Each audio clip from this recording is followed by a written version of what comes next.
Hello people, I'm Karishma Dumpala. Welcome to Global Online University. In this lecture of literary criticism, we are going to talk about Samuel Taylor Coleridge and his renowned critical work, Biographia Literaria. But before everything, we should know that Coleridge is also a romantic writer. He wrote lyrical ballads along with William Wordsworth. Although he wrote lyrical ballads in collaboration with Wordsworth, he was against some of the views of William Wordsworth. Coleridge was of the view that poetic language should be standard. He further says that poetry should not be very simple. It should be complex and it also should involve imaginative things. He says that it should not be so easy that it can be compared to prose language. Coleridge, as a critic, gave his famous concept of fancy and imagination. He also gave his important idea, willing suspension of disbelief. While talking about fancy and imagination, Coleridge says, poet is a creative man. He makes an image better. Here, Coleridge accepts the idea of Wordsworth and says that imagination is a form of imitation. But poet makes use of his creativity, his imaginative power, his language, and makes the imagination into a better version. He distinguishes imagination and says that imagination is of two types, primary imagination and secondary imagination.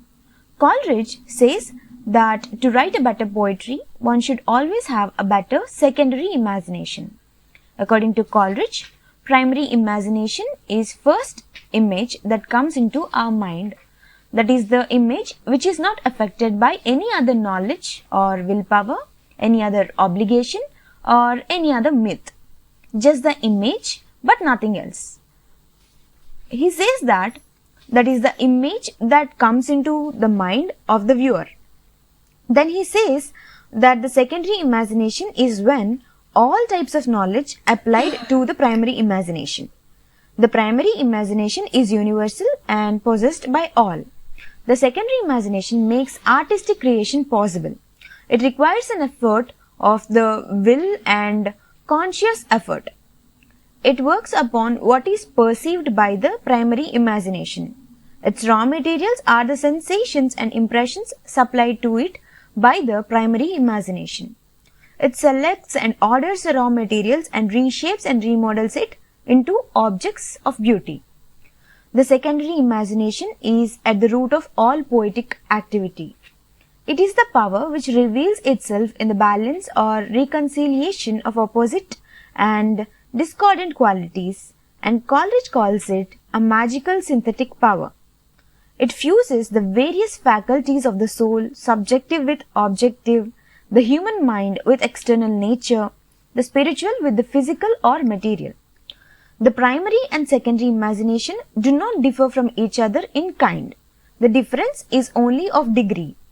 The secondary imagination is more active, more conscious and more voluntary than the primary one.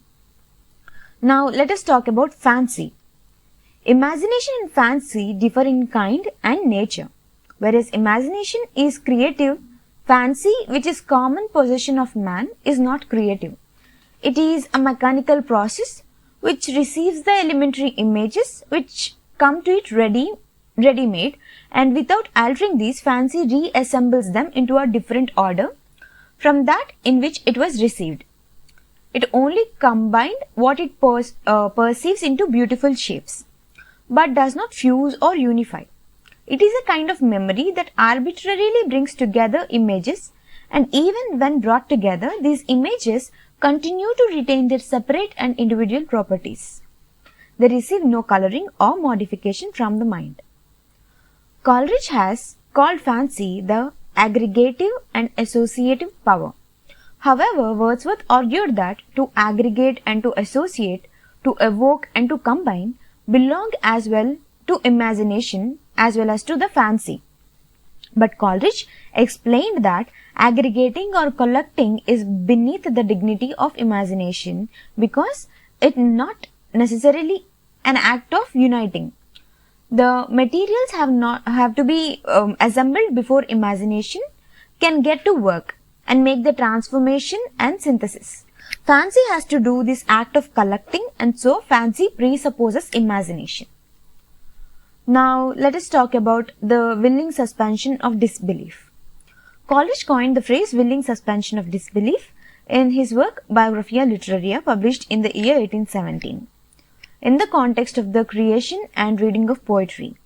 Chapter 14 describes the preparation with Wordsworth for the revolutionary collaboration of lyrical ballads, for which Coleridge had contributed the more romantic Gothic pieces, including the Rime of Ancient Mariner.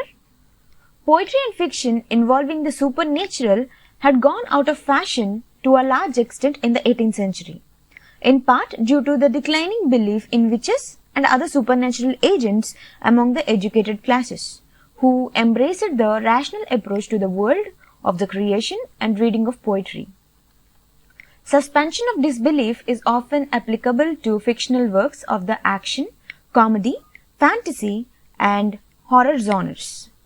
Cognitive estrangement in fiction involves using a person's ignorance or lack of knowledge to promote suspension of disbelief. The suspension of disbelief in fiction is a powerful psychological development that is creative and interactive. Unlike a painting, we can apply our own working mental references and understanding to our text. This makes writing highly subjective.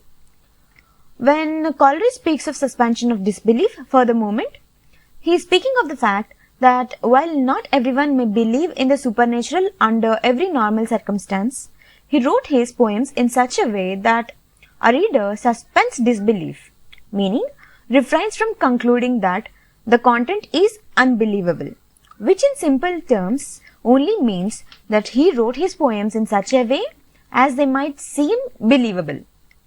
He wrote his supernatural poems in a way that they would be believable for the reader and able to evoke genuine emotions in the reader. Coleridge lists the Rime of Ancient Mariner, The Dark Lady, and Christabel as his examples of romantic supernatural poetry. He used a supernatural element to enable readers to feel the emotions the symbols evoke and find the tale believable in the sense that the reader can relate to experiencing the supernatural.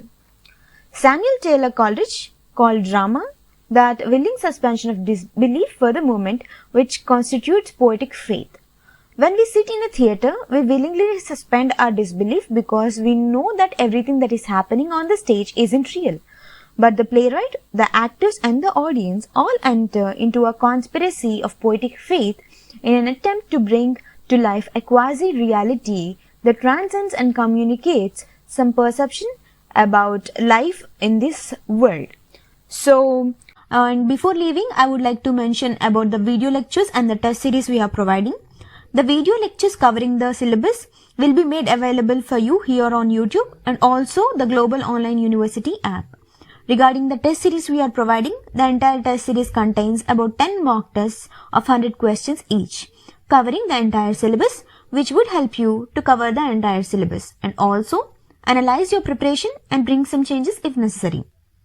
We are bringing the test series at affordable prices. The entire series containing 10 mock tests costs around 999 rupees for 6 months. To enroll, download the Global Online University app from the Play Store and select the category English. For further details, contact us on the numbers that are being displayed. I hope you understand whatever we have discussed in this video, and if you did, please do like, share, comment and subscribe. Thank you. Signing off, Karishma Dumpala.